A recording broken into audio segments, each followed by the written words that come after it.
Здравствуйте, с вами телеканал Округ ТВ и журналист Олег Желнин. Я нахожусь на участке поселка Марха, ПАО Якутскэнерго. Здесь строится новая подстанция, которая должна обеспечить электроэнергией практически весь район Мархи и Киргизавода, столицы Якутии. Сейчас мы посмотрим, что происходит и что делается.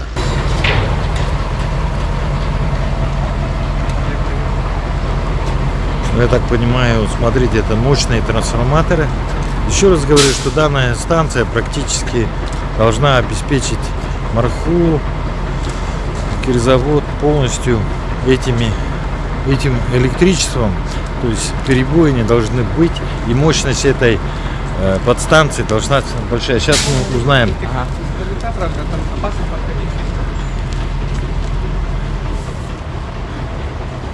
Примерную мощность этой подстанции.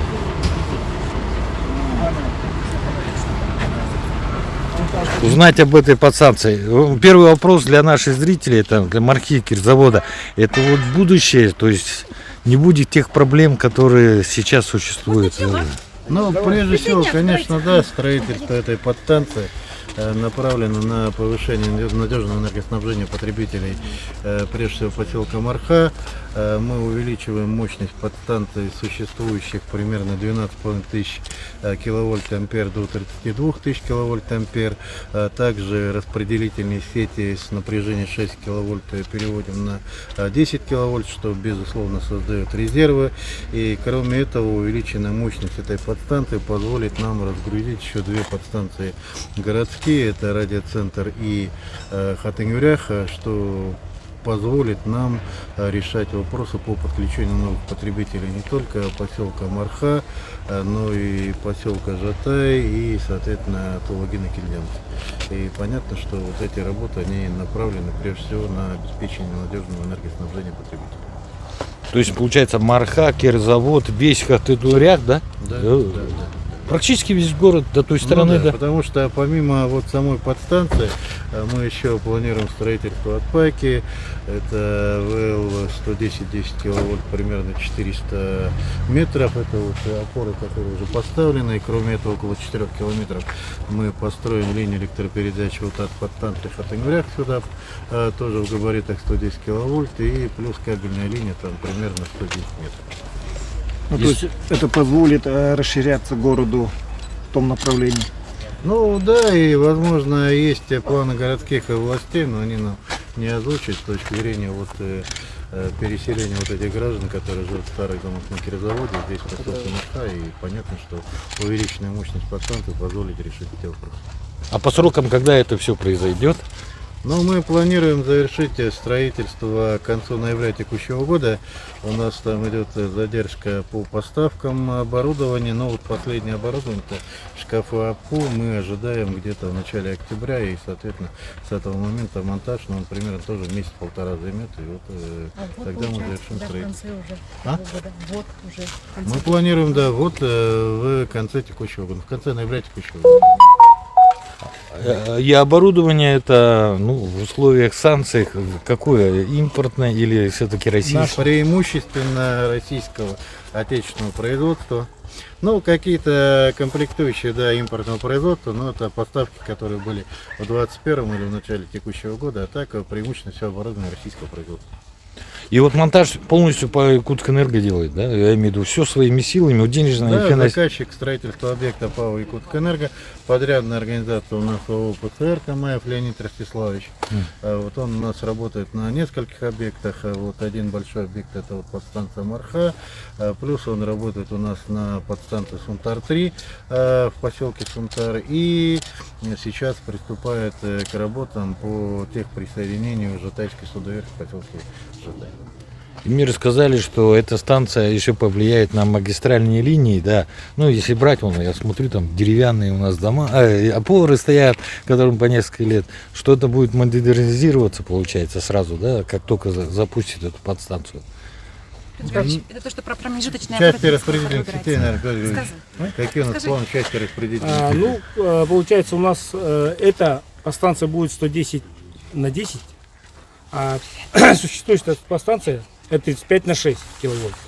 И мы в ближайшем, не в ближайшем, на будущее запланирована замена, так сказать, распределителей сетей, перевод на 10 киловольт.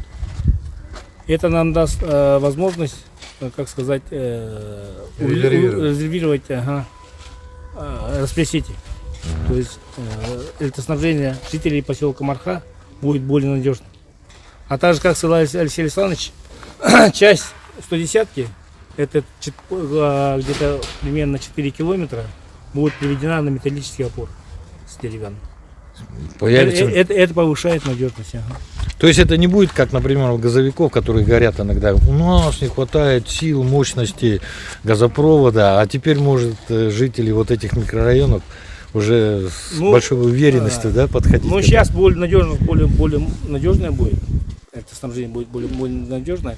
Но в будущем, если переведем еще на 10 киловольт распределитель, тогда еще будет более надежно. А Ну, вот мощность, она, конечно, рассчитана с учетом той перспективной нагрузки, которую нам дало муниципальное образование и другие крупные потребители. Но если, скажем, через несколько лет, там, через 5-10 лет будут какие-то новые производства, то, конечно, подходы и к модернизации, и реконструкции, они будут абсолютно другие под те мощности, которые будут. А так, сегодня мощность, она рассчитана на ту перспективную нагрузку, которую мы сегодня имеем. Алексей Александрович, чем отличается вот эта станция от других до этого установленных станций? Чем? Ну, мощность понятно, да, сильная. А еще чем? Ну, во-первых, технология оборудования, которое применено при строительстве, при проектировании, оно более современное, более надежное, значит, оно более автоматизировано, скажем так, да, и в меньшей степени здесь требует, скажем так, ручного управления. Поэтому в этом плане, да, она такая высокотехнологичная, модернизированная подстанция, в отличие от тех, что мы строили в 80-х, 70-х годах. и это связано с развитием города Якутска. Я знаю, что водоканал несет ресурсы прямо на Кирзавод, там запланировано строительство нового микрорайона, да? И как бы и вы тоже, получается, полностью поддерживаете такие проекты правительства и республики. Нет, ну, конечно, когда к нам обращаются потребители и заявители, мы обеспечиваем тот объем нагрузок, который они запрашивают, и проводим модернизационные, реконструкционные мероприятия, которые связаны с нашими объектами и, соответственно, строительством новых линий электропередач. В год у нас более 7 тысяч заявителей, и, соответственно, в год мы обеспечиваем нагрузку. По итогам 2021 года примерно 6300 заявлений было удовлетворено, и вот эти многочисленные плановые отключения, которые мы производим и на территории города Якутска, и на территории других, скажем так, вынужденная необходимость отключения линии электропередач, прежде всего для проведения наших ремонтных работ, для проведения и реализации мероприятий в рамках нашей инвестиционной программы, и плюс это подключение новых объектов, как я уже сказал, это более 7 тысяч заявителей, которые наша компания получает каждый год. Я только могу рассказать, что на сегодняшнем этапе, что Да, у нас, в принципе, по Как вас, центру представьте, пожалуйста. Леонид Иславович Камаев, И вы руководитель, руководитель подрядной организации предприятий строительных работ. а как это называется? ПСР. А? Предприятие строительных работ так и называется ПСР. Ага. И вот хотелось бы узнать, вот, что сейчас, есть ли сложности, какие особенности данных работ? Нет, сложности нет. У нас только сейчас получается, у нас идет монтаж, то есть мы на следующей неделе уже у нас заканчиваются все монтажные работы, то есть мачтовое освещение осталось установить и внутреннее ограждение, и на этом как бы все строительно-монтажные работы на данной подстанции завершаются. Она только идет слаботочки и вторичники. И ждем поступления оборудования АПУ, которое привезено будет в сентябре по графику. А можно вот немножко, вот это трансформаторы, и на них какие-то обвесы, да, или что? Да, это она идет кабельно-проводная продукция идет подключение на КРУ и АПУ. Вот это вот вторичники сейчас вот эти вот вторичные кабеля они прокладывают, они сейчас все бирочки все этот сам помечают, этот самый подключает, здесь заканчивают, и как только оборудование придет, мы туда монтируем, и начинается пусконаладочная работа. И для нас вот, от вас только что генеральный директор по Энергии сказал, что это не первый объект у вас, да? Да, у нас также, у нас в Сунтарах мы завершаем, там уже пусконаладочные работы идут. Там такая же тоже линия, такая же, и тоже подстанция полностью. И я думаю, что тоже в конце сентября, в конце августа они там завершат и тоже будем сдавать тоже подстанцию. А в условиях санкций сложно работать, я имею в виду вот оборудование, все такое раньше. Да, есть, потому что в проекте изначально были заложены много импортного оборудования, и когда мы занимаемся, мы как бы сталкиваемся, что не можем, то есть как бы, вот как Алексей Александрович говорил, что до начала года как бы проблем не было, мы заказывали и все приходило. А в начале года, вот этого года, у нас начались проблемы.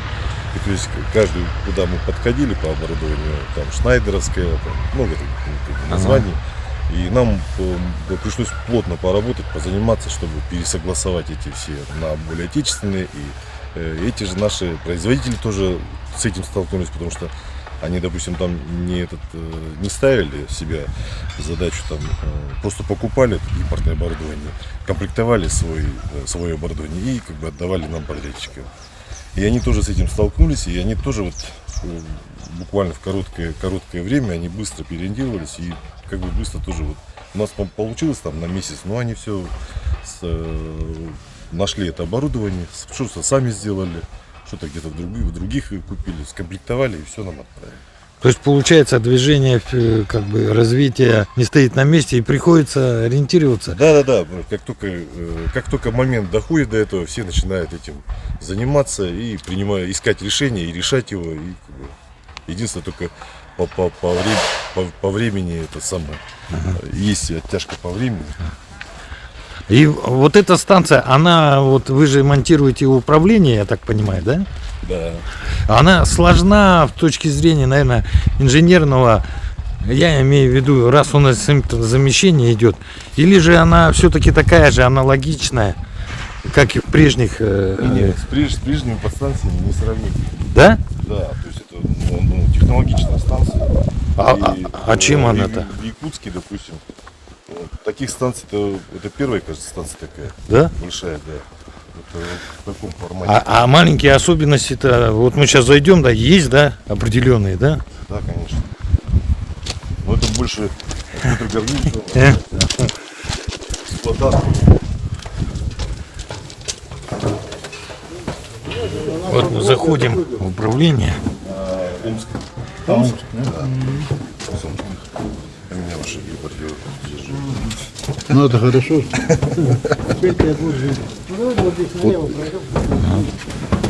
Олег, не кради нашего этого. Я сейчас отдам ему, ага. Вот это оборудование, которое вот именно технологичное, которое вот оно было запроектировано, которое в этом году должны были приобрести и ему купить. Вот с ним чуть-чуть произошли вот эти вот с импортными этими приборами, и как бы мы растянулись. Но сейчас вопрос решенный, вот эти вот все кабеля, вот это все надо будет, они в сентябре придут, и надо будет все это обвязать только вот здесь вот. Спасибо, то есть все будет автоматизировано. Все будет автоматизировано, да, тут как бы оператор, тут человек никто не нужен, все будет автоматом. А вот это с этим было проще. Он был куплен еще в 2020 году, то есть с ним у нас проблем не было. Это какие-то, как они называются правильно? Как бы? Это вот КРУ, это у нас АПУ. КРУ это как бы сюда сводятся все данные, да? Да, все данные, да. Технический, Да. диспетчерский центр. Да. А рядом вот то, что с проводами, это управление. Это управление автоматическое, да. Спасибо. Не буду вас задерживать. Ну что я могу сказать, дорогие друзья? Не знаю, скоро у нас, наверное, будет все здорово. И в Мархе, и в частных домах будет все автоматизировано. И будет, наверное, все-таки проще получить подключение под электроэнергию.